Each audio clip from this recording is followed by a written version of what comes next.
కోరుతున్న పాడి కౌశిక్ రెడ్డి అంటే పొలిటికల్ బ్రోకర్, రోజుకో సంచలనంగా మాట్లాడాలని చూస్తున్నారు. ఆయన మాట్లాడేటువంటి మాటలు కనీసం 5వ తరగతి చదువుతున్నటువంటి కుర్రాలు కూడా చూడలేనటువంటి పరిస్థితి ఉంది.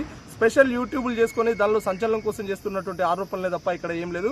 నిజంగా ప్రభాకర్ అన్న గారు చేస్తున్నటువంటి అభివృద్ధిని చూసి తట్టుకోలేనటువంటి వ్యక్తి పాడి కౌశిక్ రెడ్డి. హుజురాబాద్ నియోజకవర్గం మీద చేయాల్సినటువంటి అభివృద్ధి మీద దృష్టి పెట్టాలి తప్ప పక్కన ఉన్నటువంటి మంత్రుల మీద ఎమ్మెల్యేల మీద దృష్టి పెట్టి నువ్వు చేయాల్సింది ఏం లేదు. ఇప్పటికే మీకు జరగాల్సిన నష్టం జరిగిపోయింది. అతి త్వరలోనే నీ సభ్యత్వం కూడా రద్దు కావడానికి ముహూర్తం సిద్ధమైంది. ఎందుకంటే నువ్వు చేసినటువంటి ఆరోపణల మీద హైకోర్టులో చేసినటువంటి కేసు కూడా స్పష్టంగా ఇయ్యాలనో రేపు రావడానికి సిద్ధంగా ఉంది. కానీ స్పష్టంగా ఇంకొక విషయం చెప్పదలుచుకున్నాం. పాడి కౌశిక్ రెడ్డి అనే వ్యక్తి యొక్క బయోగ్రఫీ మీరు తీసుకోండి, బయోడేటా తీసుకోండి. ఎప్పుడు చూసినా బ్లాక్మెయిల్ రాజకీయాలతో బ్లాక్మెయిల్ చేసి చివరికి పార్కింగ్ చేసే దగ్గర కూడా జీవిత రాజశేఖర్ గారి మీద దాడి చేసినటువంటి వ్యక్తి పాడి కౌశిక్ రెడ్డి. అంటే అధికారం వెనకాల ఉంటే ఎంతకైనా తెగించేటువంటి వ్యక్తి.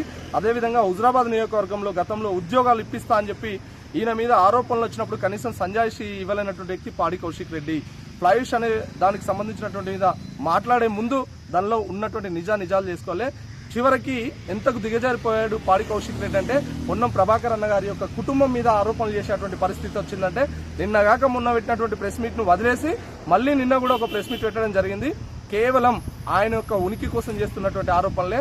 అతి త్వరలోనే నీకు జరగాల్సినటువంటి శాస్త్రి జరుగుతుందని సందర్భంగా తెలియజేస్తున్నా జిల్లా కాంగ్రెస్ బీసీసీఎల్ చైర్మన్ పులి ఆంజనేయులు గౌడ్.